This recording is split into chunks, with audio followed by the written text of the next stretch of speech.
Hello everyone, welcome back to my YouTube channel sir study में फिर से आप सभी का स्वागत है। तो प्यारे बच्चों, मैं आपके सामने आज जो हमारी कक्षा 10वीं की हिंदी की पाठ्य पुस्तक है तीज, उसका जो सेकंड चैप्टर है राम लक्ष्मण और परशुराम, जिसके बारे में मैंने जिसका आपस में संवाद था उन तीनों का, उसके बारे में एक वीडियो बनाई है। सेकंड वीडियो मैंने उनकी जो चौपाइयां हैं, पहली दो चौपाई के बारे में मैंने संपूर्ण जानकारी आपको दी है। तो आज मैं आपको इस वीडियो में जो हमारी तीसरी चौपाई है उसके बारे में संपूर्ण रूप से आपको बताना चाहूंगी। उसकी व्याख्या क्या, किस प्रकार से उन्होंने अपनी चौपाई के माध्यम से अपनी बातें हैं एक दूसरे के सामने प्रस्तुत की हैं, और किस प्रकार से लक्ष्मण जी ने परशुराम जी की बातों का जवाब दिया है उपहास करते हुए। तो चलिए चलते हैं हमारी तीसरी चौपाई की तरफ। इस चौपाई के अंदर, इस काव्यांश के अंदर परशुराम जी ने क्रोधित वचनों को सुनकर लक्ष्मण जी अत्यंत कोमल वाणी में हंसकर उन्हें जवाब देते हुए कहते हैं कि उनको भृगुवंशी समझकर, उनके अपने आप से कंधे पर जनेऊ देखकर अपने क्रोध को सहन कर रहे हैं। तो उनका एक एक वचन है करोड़ों वजों के समान कठोर है। उन्होंने वर्त में ही अपना फरसा है, धनुष है, वो धारण किया है। इन वचनों को सुनकर परशुराम जी थे वो बहुत ज्यादा क्रोधित हो जाते हैं। ठीक है, लक्ष्मण जी उनसे कहते हैं कि अगर आप सच में ही किसी आपके अंदर इतना गुस्सा है, आप क्रोधी प्रवृत्ति के हो, तो आप अब तक युद्ध क्षेत्र में आप आकर आपको युद्ध करना चाहिए, ना कि ऐसे मीठी मीठी बातें या फिर अपने मुंह से अपनी तारीफ करनी चाहिए। ठीक है, बेहसी लखनऊ बोले मुर्द बानी, उन्होंने मीठी वाणी में क्या कहा लक्ष्मण जी ने, आहू मुनुसु महाभट मानी, पुनि पुनि मोहि देखाओ कुठारू, चहत उडावन फूकी पहाड़ू। तो जो लक्ष्मण जी हैं वो अपनी मीठी वाणी में क्या कहते हैं, परशुराम जी के क्रोध भरे वचनों को सुनकर लक्ष्मण जी बिल्कुल कोमल वाणी में बिल्कुल हंसकर वो बोलते हैं, हे मुनिवर, आप तो अपने आप को बहुत बड़ा योद्धा मानते हैं। ठीक है, आप बार बार मुझे फरसा दिखाते हैं, मुझे तो ऐसा लगता है कि आप कहीं फूक के पहाड़ को उड़ाना चाहते हैं। परंतु मुनिवर, यहाँ पर ऐसा कोई भी नहीं है कि सीताफल अर्थात कुमड़े के छोटे फल के समान नहीं है जो तर्जनी उठाकर उंगली देखकर ही मर जाए। ऐसा कुछ भी नहीं है कि आपकी उंगली को देखकर ही वो मर जाए। जे तर्जनी देखी मारी जाही, ऐसा कुछ भी नहीं है कि हर कोई इंसान बहुत छोटा है या फिर आपके बोलने से ही हम सब डर जाएंगे।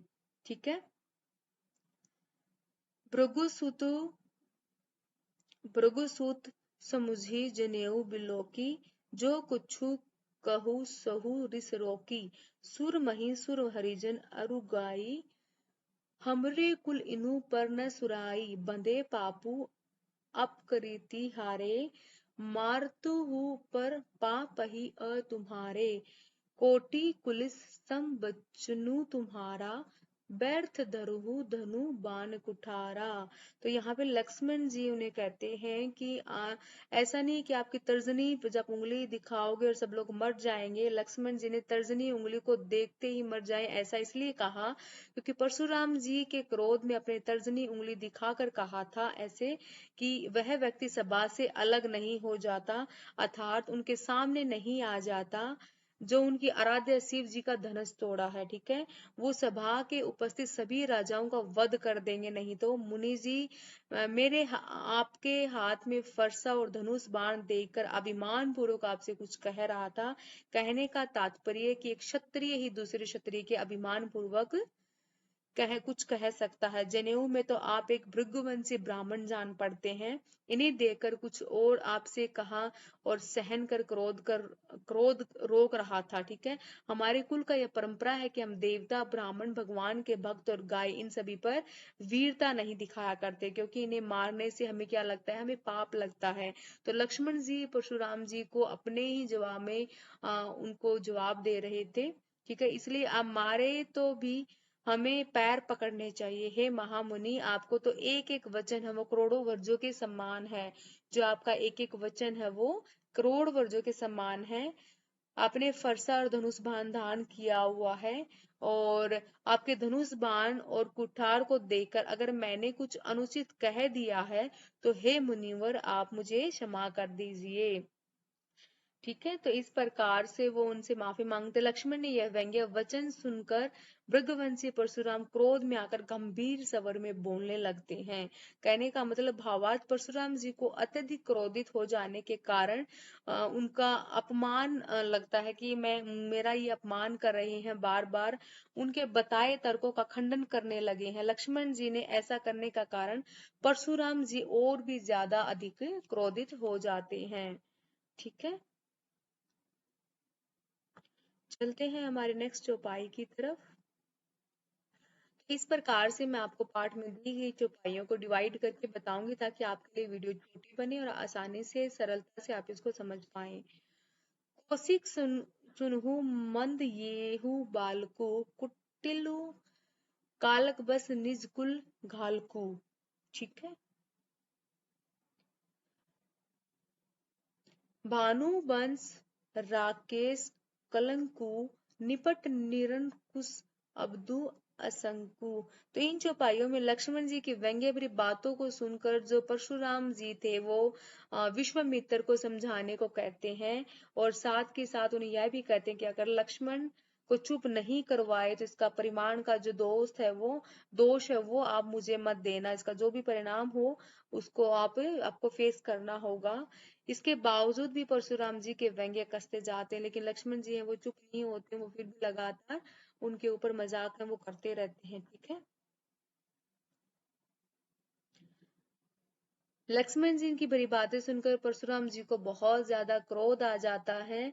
ठीक है, कौसकी सुन को मंद येहू बाल को कुटिलु कालबंस निज कुल घालकू भानु वंश राकेश कलकु निप्ट निर्कुसु अब्दुस असुंकु। ठीक है, यहाँ पे वो उनकी बातें सुनकर बहुत ज्यादा गुस्सा हो जाते हैं और वो विश्वामित्र को बोलते हैं, हे विश्वामित्र, ये बालक जो है, ये बालक कुबुद्धि और कुटिल लगता है, उसकी बुद्धि नहीं है, ऐसे लगता है कुटिल है वो। ठीक है, तो और यह काल मृत्यु के वंश में होकर अपने कुल का जो घातक है वो बन रहा है। ये बार बार ऐसी बातें बोलकर मुझे गुस्सा दिला रहा है, और यह काल मृत्यु अपने हाथ में ले रहा है। यह सूर्यवंशी बालक चंद्रमा पर लगे हुए कलंक के समान है। ठीक है, काल कवलु होई छिन माही कहो पुकारी खोरी मोही नाही तुम हट कहू जो चहु बारा कही परतापु बलु रोष हमारा लखन कहू मुनि सुजसु तुम्हारा तुम ही अछत तो बरने पारा अपने मुंह तुम अपनी करनी, अपने मुंह से तुम अपने ही बारे में बातें कर रहे हो, बार बार अनेक भांति बहु भरनी नहीं संतोष नहीं पुनि कछु कहू जनि रिस रोकी दुसह दुख सहू वीर बरती तुम धीर अछोभा गारी देहत न पाहु शोभा। तो इन पंक्तियों में, इन लाइनों में जो लक्ष्मण जी हैं वो कहते हैं क्षण भर में काल को ग्रस्त हो जाएगा। उनकी बातें सुनकर परशुराम जी कहते हैं कि आप इन्हें समझाइए, नहीं तो ये बालक है, कुछ ही पलों में मैं इसका विनाश कर दूंगा। वो उनको समझाने की बात कहते हैं। ठीक है, लक्ष्मण जी इतने भी कहने पे भी नहीं मानते, परशुराम जी को क्रोध दिलाते हुए बोलते हैं, हे मुनिवर, आप क्या है सुयस आपके रहते हुए दूसरा कौन अपना अपने मुंह से आप अपनी खुद की तारीफें कर रहे हैं, आप अपने मुंह से ही अपनी करनी है उसके बार बार आप दोहरा रहे हैं। यदि इतना सब कुछ कहने के बाद में भी संतोष नहीं हुआ है तो कुछ और कह दीजिए, आप कुछ और भी बोल सकते हैं। आप अपने क्रोध को रोककर असहाय दुख को सहन मत कीजिए। आप वीरता का वर्थ वो धारण करके बोला, धैर्यवान और शोभ रहित आपको गाली देना शोभा नहीं है।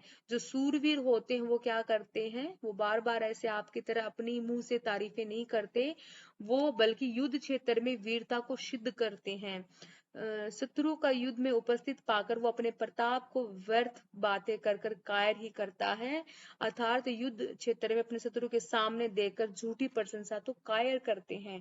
अगर आप ऐसा है, आप अपने मुंह से तारीफ ना करें और आप युद्ध क्षेत्र में आकर आप वर्द धारण करें, अपनी वीरता का परिणाम दें। तो इस प्रकार से लक्ष्मण जी उन्हें हंसकर युद्ध करने के लिए उनको कहते हैं। ठीक है,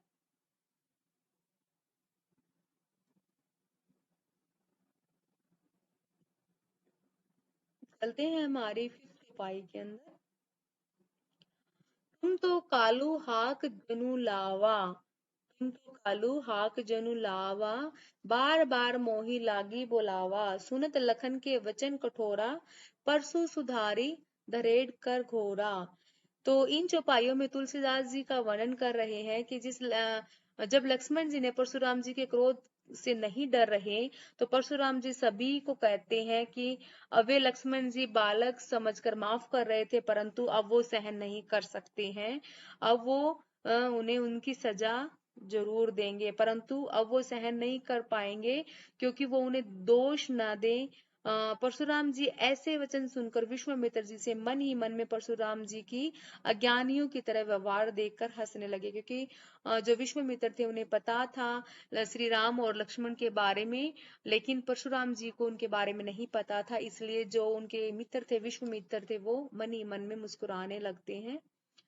तुम तो कालू हाक जन लावा, बार बार मोही लागी बुलावा। लक्ष्मण जी परशुराम जी के वचनों को सुनकर उन्हें कहते हैं, ऐसा लग रहा है मानो आप काल यमराज को आवाज लगा रहे हो, बार बार किसे यमराज को बुला रहे हो। सुनत लखन के वचन कठोरा, यमराज की आवाज सुनकर आप उसको लगा रहे। लक्ष्मण जी के ऐसे कठोर वचन सुनकर परशुराम जी को क्रोध था वो और भी ज्यादा बढ़ जाता है। परसु सुधारी धरेड़ कर घोरा, उन्होंने भयानक फरसे को घुमाकर अपने हाथ में लिया।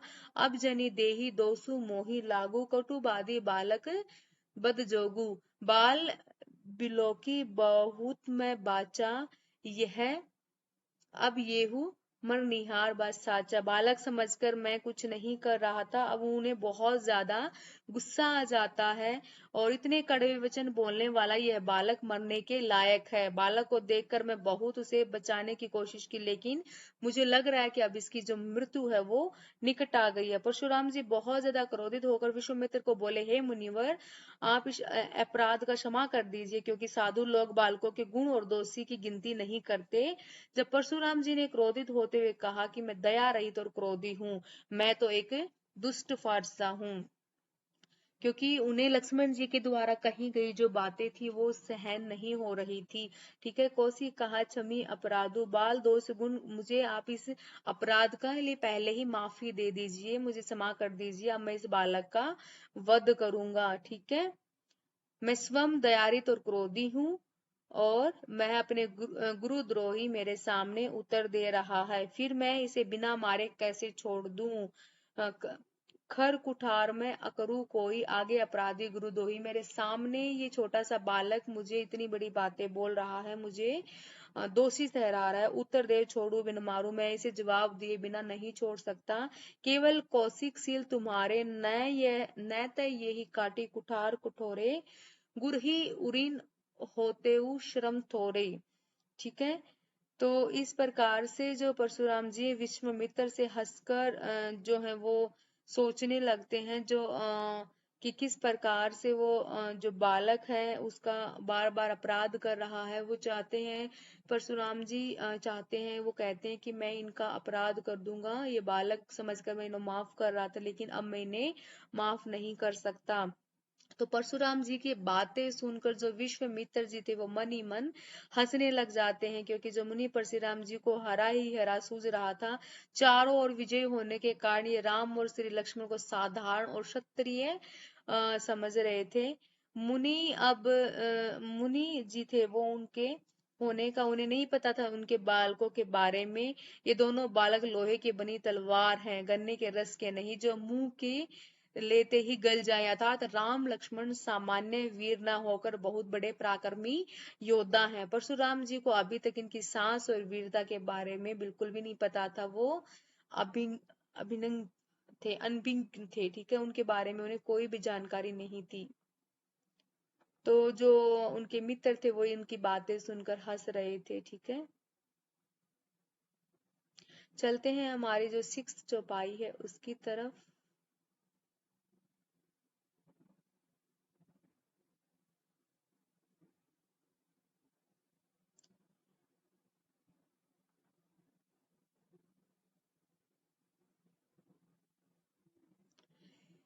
कहेऊ लखन मुनि सिलु तुम्हारा, को नाई जन जान विदित संसारा।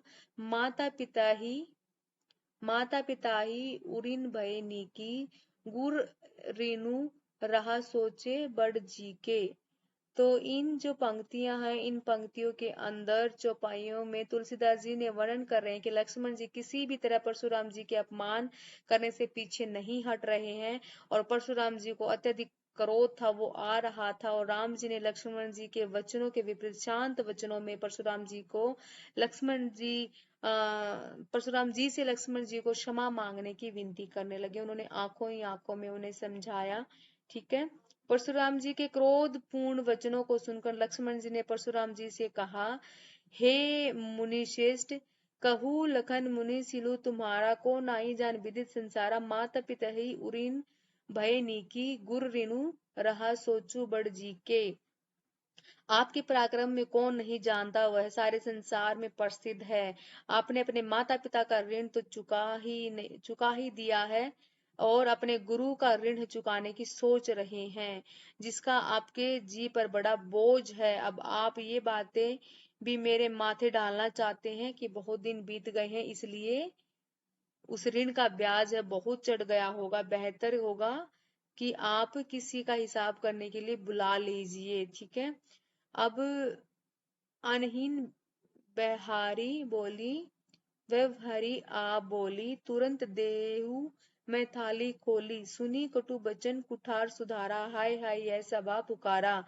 भृगुबर परसु देखा बहु मोही, बिरप बिचारे बचो निर्पदोही, मिले त कभू सुभट रन गाठे, द्विज देवता गरही के बाड़े, अनुचित कहीं सबू लोग पुकारे, रघुपति सहरही शयन नहीं लखनऊ निवारे। तो लक्ष्मण जी ने उत्तर में परशुराम जी के क्रोधग्नि आहुति और सुदृष्ट कार्य कर रहे थे। इस क्रोधनी को बढ़ते हुए देखकर रघुवंश सूर्य राम श्री लक्ष्मण जी के वचनों के विपरीत जल के समान शांत करने वाले वचनों का प्रयोग है वो करते हैं, और उन्हें आंखों ही आंखों में उन्हें परशुराम जी से माफी मांगने के लिए कहते हैं। वैसे ही क्रोध रूपी अग्नि की शांत करने के लिए मीठे वचनों की आवश्यकता होती, तो श्री राम जी ने भी वही किया। वो श्री राम को अपने मीठे वचनों में परशुराम जी का क्रोध था वो शांत करने का प्रयास कर रहे थे। भावार्थ, लक्ष्मण जी ने प्रत्येक उत्तर परशुराम जी के क्रोधग्नि आहुति के कार्य कर रहे थे। जब श्री राम ये सब देखा, श्री राम जी ने सब देखा कि परशुराम जी क्रोध है वो बहुत ज्यादा बढ़ रहा है, तब अग्नि शांत करने के लिए जैसे जल की आवश्यकता होती है, वैसे ही परशुराम जी की क्रोध रूपी अग्नि को शांत करने के लिए श्री राम जी ने मीठे वचनों से परशुराम जी के स्वभाव को शांत करने की कोशिश की। उसके बिल्कुल विपरीत राम का स्वभाव अत्यंत शांत था। तो मिलते हैं हमारे नेक्स्ट वीडियो में। अगली वीडियो में मैं इसी पाठ के प्रश्न उत्तर आपको विस्तार पूर्वक समझाना चाहूंगी। तो प्यारे बच्चों, तब तक के लिए धन्यवाद। अगर वीडियो अच्छी लगी तो इसे लाइक और सब्सक्राइब, मेरे चैनल को सब्सक्राइब कर देना, अपने दोस्तों में शेयर कर देना। मिलते हैं नेक्स्ट वीडियो में, तब तक के लिए धन्यवाद बच्चों।